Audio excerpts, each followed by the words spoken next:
Com apoio de partidos da oposição, Câmara dos Deputados aprova o texto base da reforma do imposto de renda. E você vai ver também. O presidente Jair Bolsonaro sancionou com vetos a Lei 14.197/21, que revoga a Lei de Segurança Nacional e define crimes contra o Estado Democrático de Direito. Cerca de 5 mil idosos residentes em uma cidade do interior paulista serão vacinados com a terceira dose da Coronavac para avaliar sua eficácia. Os trabalhadores do SAMU estão à espera de uma nova contraproposta da classe patronal para evitar paralisação dos serviços. Pessoas do mundo inteiro estão comprando a rifa da Fazendinha e as vendas já ultrapassam os R$25 mil. Caravaggio apresenta velho conhecido para comandar a equipe na Série C do estadual. Essas e outras notícias você acompanha a partir de agora no Informe Região.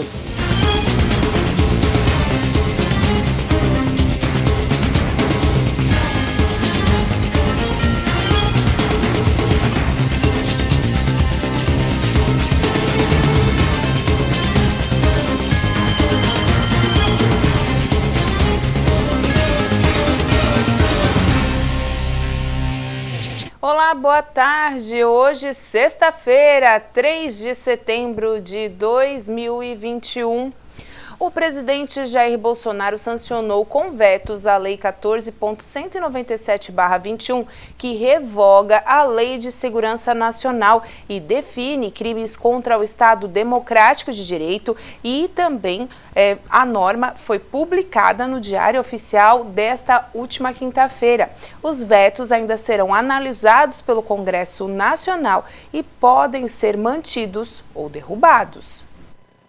A Lei de Segurança Nacional foi editada em 1983, ainda no período da ditadura militar do Brasil, e tipificava crimes como o de insurreição, ameaça ou alteração de ordem democrática. O presidente Bolsonaro vetou alguns artigos da proposta de revogação, entre eles o que explicita o direito de manifestação. O texto original permitia o livre e pacífico exercício de manifestação de partidos políticos, de movimentos sociais, sindicatos e órgãos de classe. Para o presidente fica difícil caracterizar o que viria a ser manifestação pacífica, podendo gerar insegurança jurídica para os agentes públicos das forças de segurança. Bolsonaro também vetou o trecho que previa punição à comunicação enganosa em massa. O artigo estabelece uma diretriz sobre os crimes contra o funcionamento das instituições democráticas e vê como delito promover ou financiar, pessoalmente ou por via de terceiros, campanha ou iniciativa para disseminar fatos inverídicos capazes de comprometer o processo eleitoral. Bolsonaro justificou o veto a esse trecho com o argumento de que ele contraria o interesse público por não deixar claro quem seria punido, quem gerou a informação ou quem compartilhou. Além disso, poderia criar uma espécie de tribunal da verdade para definir o que pode ser entendido como inverídico. A justificativa diz ainda que o trecho vetado poderia afastar o eleitor do debate público.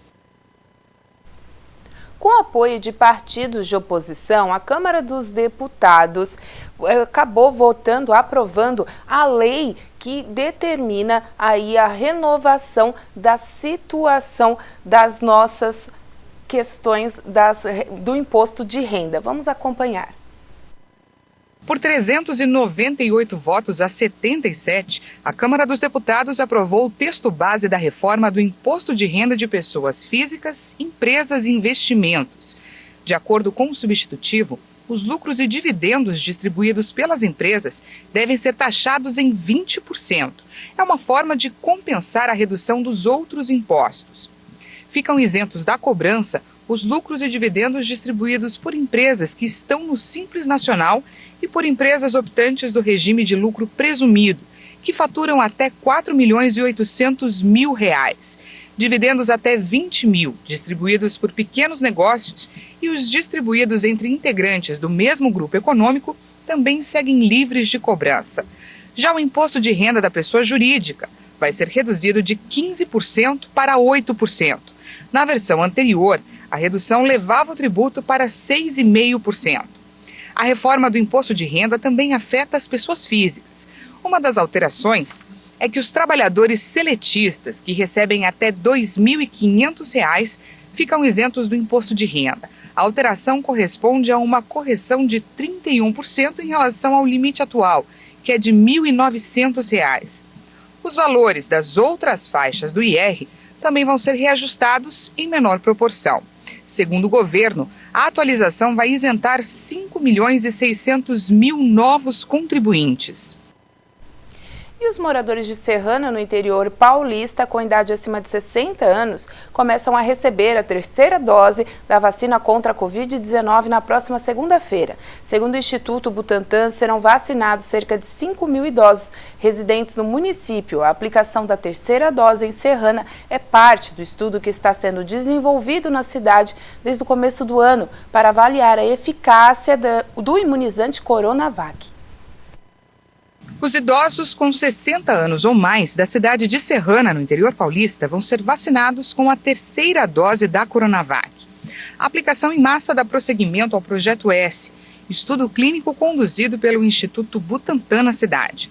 O presidente do Butantan, Dimas Covas, disse que a vacinação com a dose adicional vai permitir o acompanhamento em relação à ameaça representada pela variante Delta, que já soma 757 casos confirmados no estado de São Paulo. Ele afirmou que Serrana representa um verdadeiro laboratório epidemiológico, que agora avança para essa fase da vacinação. Como parte do Projeto S, a aplicação das 2 doses da Coronavac aconteceu entre março e abril deste ano na cidade paulista. Em junho, segundo o estudo, os casos sintomáticos da Covid tiveram redução de 85% em Serrana. As internações caíram 86% e as mortes 95%. Ainda de acordo com Dimas Covas, os benefícios não ficaram restritos somente à população vacinada, mas foram observados em toda a população do município, incluindo a proteção de crianças e adolescentes.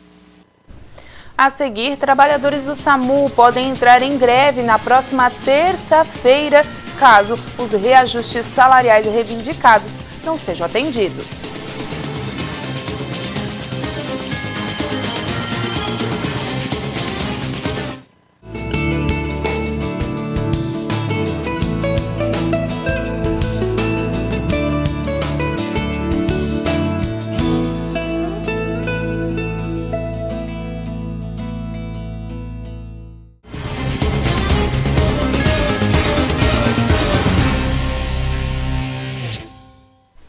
E atenção, criciumenses aptos a receberem a segunda dose dos imunizantes contra a Covid-19 podem aproveitar o mutirão programado pela Secretaria de Saúde neste sábado.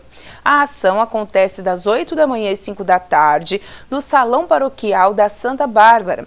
A segunda dose será aplicada em quem recebeu a primeira dose da Coronavac até o dia 14 de agosto, da AstraZeneca até o dia 26 de junho e da Pfizer até o dia 14 de junho. Os trabalhadores dos serviços de atendimento móvel de urgência, o SAMU, estão à espera da contraproposta da empresa que faz a gestão dos serviços no estado, para que a greve programada para a próxima terça-feira não comece. Bom, mais uma rodada de negociação aconteceu e nada foi resolvido, por isso os trabalhadores do SAMU devem entrar em greve na próxima terça-feira. Isso se uma contraproposta por parte da empresa não vier. Mas quem vai explicar mais sobre isso é o presidente do sindicato, do Sindsaúde, o Kleber Luiz Cândido. Kleber, então é isso que vocês estão esperando, uma contraproposta por parte da empresa que hoje administra o SAMU, para saber se realmente terça vocês entram em greve ou não, é isso mesmo? Na verdade, a gente encaminhou uma contraproposta, né, no dia de hoje, tanto ao Ministério Público quanto à OAS.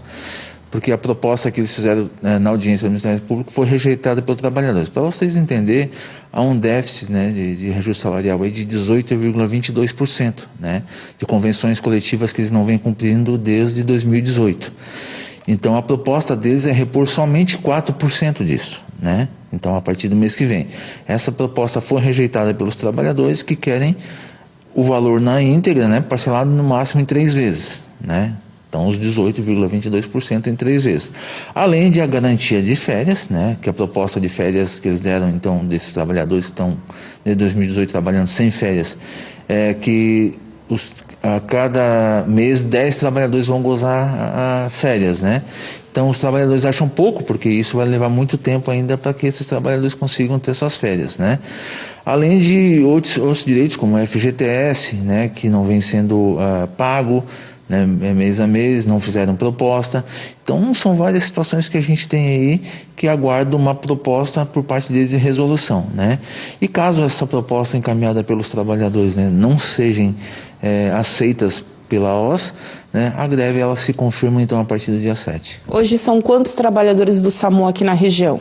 Hoje, no total, próximo de 180, representados pelo Cine de Saúde, 120.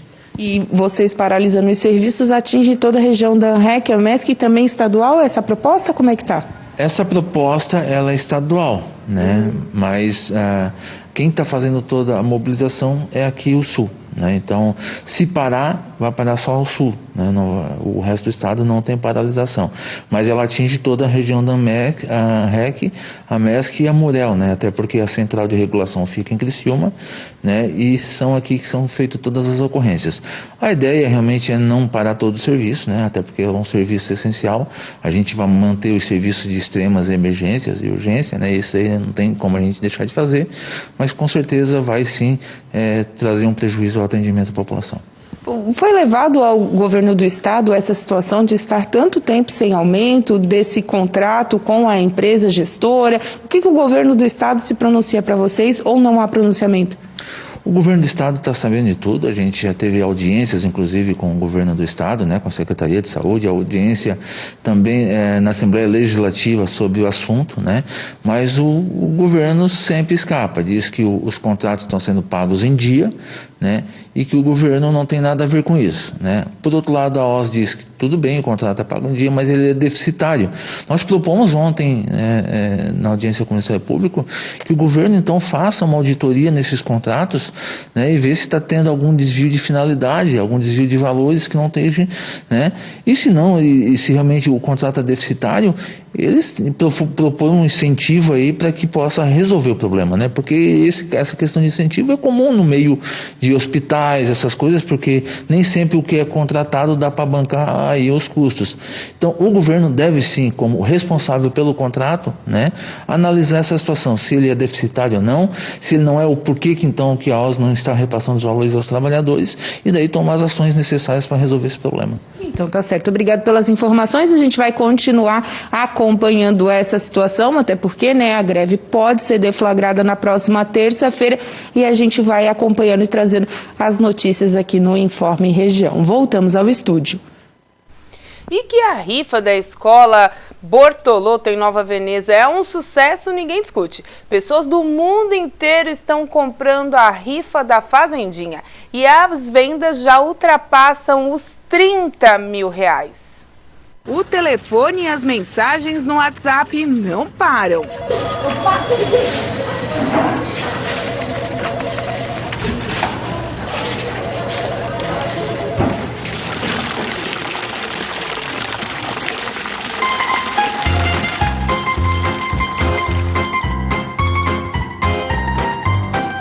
A pacata cidade de Nova Veneza mais uma vez entrou no cenário nacional. Desta vez, não por ser a cidade oficial da gastronomia típica italiana e nem pelo seu carnavale, mas devido aos prêmios de uma rifa.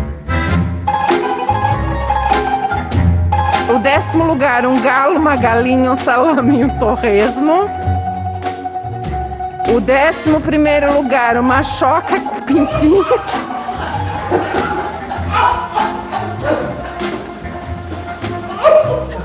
A sessão da Câmara de Vereadores aconteceu no dia 31 de agosto e com risadas contagiantes, o vídeo viralizou. Ganhou um mundo e a rifa A Fazendinha da Escola Municipal do bairro Bortolotto já bateu todos os recordes de vendas. E o que era para ser simples virou até motivo de força-tarefa da comunidade. Ao todo já foram vendidas mais de 30 mil rifas aqui da escola. O dinheiro arrecadado continuará sendo usado para o Dia das Crianças, que agora será mais cheio de guloseimas e atrações. Tudo muito devagar, com uma crepeira só, com uma panelinha de algodão doce. Agora a gente vai comprar tudo industrial para fazer a festa do Dia das Crianças. para comprar as porque a gente sabe que o poder público não pode dar isso, né? Então, e como eu disse, quando eu me refiro professores, eu me refiro professores no modo geral, porque hoje as nossas merendeiras, os nossos serviços gerais, os nossos bolsistas, a nossa APP, os nossos pais, os nossos colaboradores, todo mundo faz parte da família Bairro Bortolotto. Muitos questionam que o valor até agora já é muito maior que o previsto e que poderia ser usado para melhorias na escola. Mas a diretora quer valorizar seus profissionais. A gente entende que na reforma, isso e aquilo, a gente já ganha do poder público de Nova Veneza. Então, a gente vai investir no humano, porque a gente veio de uma pandemia e os professores tiveram que se reinventar. Quem não era YouTube teve que virar. Então, nada mais merecido do que investir no aluno e no professor. Pessoas do mundo inteiro estão comprando o número da rifa via Pix ou WhatsApp, muito só para contribuírem com a ação. Mas a entrega dos prêmios já está sendo estudada. Como a gente não sabia que ia se tornar assim, a Cidasc, ela está fazendo esse trabalho de nos orientar e nós vamos seguir todos os protocolos da Cidasc porque a gente não quer prejudicar Santa Catarina. Então a gente vai seguir todos os protocolos e orientação da Cidasc. A escola possui 403 estudantes do 1º ao 9º ano e atende crianças de 6 a 14 anos de idade. Para você que quer concorrer a um dos 15 prêmios, incluindo porco, pato, galinha, galo, ovo, salame, torresmo, queijo, galinha com pintinhos, entre outros, pode entrar em contato via WhatsApp 48 99614 5114 ou pelo telefone da escola 048 3436 1604. Cada número custa somente R$2 e os prêmios serão sorteados via live no site da Prefeitura de Nova Veneza no próximo dia 20. Eu já garanti a minha participação. Estou torcendo por mim, 2 números. E a seguir, Caravaggio apresenta velho conhecido para comandar a equipe na Série C do estadual.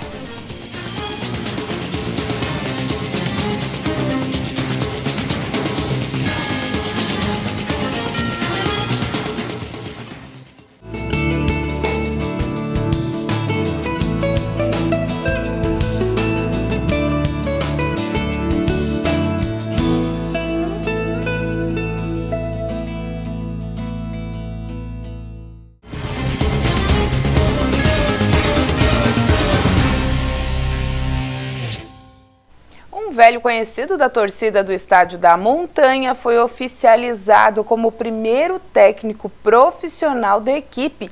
Serraninho vai dirigir o Azulão na Série C. No último título conquistado pelo Caravaggio no futebol amador, Evandro Martins, o Serraninho, era quem comandava a equipe à beira do gramado. Com o compromisso agora de ser o primeiro técnico do Azulão da Montanha no profissional, ele espera repetir o sucesso do passado. É um processo totalmente novo e eu estou realmente muito feliz pela oportunidade, pela confiança que a diretoria tem depositado, né, no meu trabalho ao longo desse tempo todo do clube, e eu espero dar uma contrapartida positiva. Obviamente a gente é inexperiente na parte técnica, mas dentro do campo, no futebol, a gente já tem uma certa bagagem, um certo currículo, que eu acho que tem ajudado nesses primeiros trabalhos, tem ajudado até no contato com o atleta, no comando com os atletas, e isso tem aproximado mais a minha parte, né, junto com o elenco. E eu espero, né, realmente que vá se fortalecendo esses vínculos, né, e a gente consiga fazer um bom trabalho e traga bons frutos, né, desse trabalho. Identificado com o Clube Serraninho, que também coordena as escolinhas de futebol do time de Nova Veneza, não esconde a alegria em fazer parte do processo de estruturação profissional do Caravaggio. Eu estava adaptado com essa rotina diária de trabalho, claro, obviamente não no profissional, mas nas categorias de base. Então, ao longo da minha atividade profissional, isso sempre foi uma rotina, né? A elaboração de trabalhos técnicos, enfim, isso tudo estou muito seguro, muito firme no que eu quero, e nas certezas que eu quero e onde eu quero encaminhar esse grupo, essa equipe. O grupo que disputará a Série C do Campeonato Catarinense segue treinando diariamente no Estádio da Montanha. O primeiro compromisso do Caravaggio será no último final de semana de setembro em Indaial, contra o Blumenau. Boa sorte ao Caravaggio. E só lembrando, o Criciúma entra em campo amanhã às 7 horas da noite, frente ao Paraná, no Durval de Brito, fora de casa, pela Série C do Campeonato Brasileiro. Confira agora quais foram as notícias de destaque dessa semana. Segunda-feira, Banco Central estipula limite de R$1.000 para transferências via Pix. A medida serve como forma de segurança para os usuários. Por que o limite de R$1.000 por exemplo, no Pix durante a noite? Porque 90% das transações de Pix feitas nesse período têm montantes iguais ou menores do que R$500. Então, ao impor R$1.000, nós protegemos o patrimônio dos usuários, desincentivamos os criminosos e não prejudicamos a usabilidade do Pix para a enorme maioria das pessoas. Lei que auxilia mulheres em situação de vulnerabilidade social a obterem absorventes higiênicos é aprovada na Câmara e segue para a apreciação do Senado. Aproximadamente 30% de meninas que deixam de ir às escolas exatamente por não ter um item tão básico de higiene, que é o absorvente. Mas também mulheres moradoras de rua, mulheres vulneráveis, que entre comprar arroz, feijão e absorvente, com certeza ela vai comprar a alimentação para sua casa. E acabam não tendo esse item tão importante. Terça-feira, o município de Criciúma está à espera dos contribuintes para pôr em dia suas contas com a cidade. O Refis está com a negociação aberta até o final de setembro. Ter oportunidade de fazer em até 3 vezes, o desconto é de 50% no juro e na multa, e as pessoas têm até 30 de setembro para fazer a adesão e o pagamento da primeira parcela. Uma outra coisa é que o governo vai utilizar toda a receita arrecadada proveniente desse refis diretamente para a saúde. O EMOSC está na busca dos seus doadores que, porventura, deixaram de comparecer para fazerem suas doações de sangue. Estamos começando agora, no período de agosto, esse projeto, ao qual nós buscamos, então, resgatar esses doadores que fizeram uma doação já há muitos anos, então, no período de 10 anos, de 2008 a 2018, e não retornaram a fazer novas doações. Então, a intenção é incentivar essas pessoas, Quarta-feira, e deu certo, a sessão da Câmara de Nova Veneza foi destaque, caindo nas graças da região, e não foi por debate político e nem por novas leis, mas sim devido a uma rifa. O 6º lugar, um aquário com peixe mais salame. O 7º lugar, uma tilápia de 2 quilos. Mais uma dúzia de ovos, mais um queijo. E o 9º lugar... O 10º lugar, um galo, uma galinha, um salame e um torresmo. O 11º lugar, uma choca com pintinhos. A SIC lançou um novo site para auxiliar as pessoas que estão procurando emprego aqui na região. Um novo portal, da qual a gente então vai oferecer mais facilidade, mais interação entre o empresário que está ofertando aquela vaga, e o profissional que procura a vaga. Então nós queremos aproximar, agilizar, facilitar. Quinta-feira, Cocal do Sul abre suas comemorações para o seu aniversário de 30 anos de emancipação política. Todo dia vai ter uma ação de todos os segmentos do município, seja na saúde, na educação, no esporte, na agricultura, na infraestrutura. Nós vamos entregar muitas obras para a população sul-cocalense. De acordo com o IBGE, o Produto Interno Bruto do Brasil recuou 0,1% no segundo trimestre, na comparação com os 3 meses anteriores. Os números mostram que a economia perdeu fôlego depois de um avanço de 1,2% no primeiro trimestre e depois de 3 trimestres de altas. Comparado com o mesmo período de 2020, o PIB cresceu 12,4%. No período de junho de 2020 a junho de 2021, o crescimento foi de 1,8% e o PIB chegou a 2 trilhões e 100 bilhões de reais. Esses foram os destaques, então, que passaram por aqui pelo Informe Região. Se você quiser ver eles novamente, as matérias completas, acesse o nosso Instagram e nosso Facebook através do @TV Primavera e também o nosso canal do YouTube. A todos vocês, um bom final de semana. Fiquem com Deus. Até segunda-feira.